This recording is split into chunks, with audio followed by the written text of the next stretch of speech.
this is a default behavior that you've been doing for a long time, right? I've been doing this for over 30 years, right? On and off, right? And you're trying to step into something, into a new way of thinking, a new way of behavior. You know, when you're asking how hard it is to change the default behaviors when it comes to taking away or moving away from alcohol, right? We've got to take into account that you're stepping away from the alcohol, but you're going to encounter a lot of natural resistance for you to do that, right?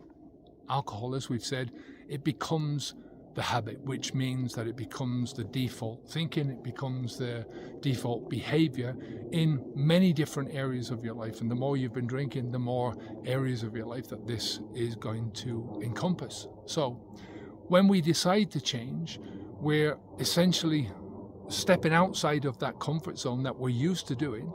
We're stepping outside of that crutch, so we've no longer got this thing that we can step back into, that comfort zone of well, when I'm feeling a little bit scared, I'll go back in and I'll drink some alcohol and I'll feel all right about myself. You haven't got that to do anymore.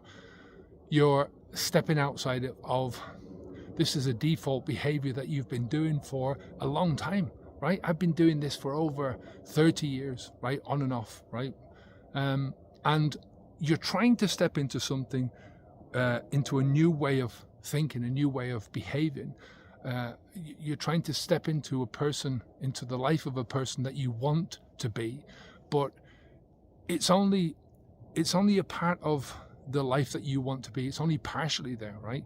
You know, there's an ambiguity to the change. There's always going to be a conflict. There's a conflict between the person that you want to be, that person that you want to, the life that you want to live, and the old way of doing things, because the old way of doing things is the easier way of doing things, the path of least resistance, right? So this going to require a lot more mental and sometimes physical effort, right? It becomes much more challenging to move forwards than to fall back into your old patterns, right? Think about it. It's a lot easier to step into your comfort zone, into what you're used to doing, rather than step out of that comfort zone and move into something that you're not used to doing, that you don't know what's going to happen, that you might have some fears about it.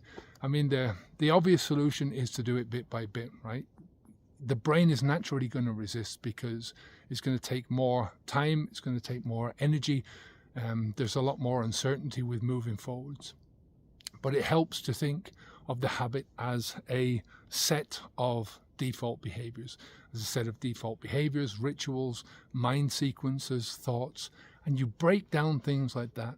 You break down your understanding of what the habit is, of what the collection of the habit is. I mean, the habit is just, or even when we're talking about it as a default behavior, it's only a collection of different ideas and ways of doing things, or ways of thinking that are collected together in different areas of your life. So, you know, when you understand these things, I think you're halfway towards fixing them.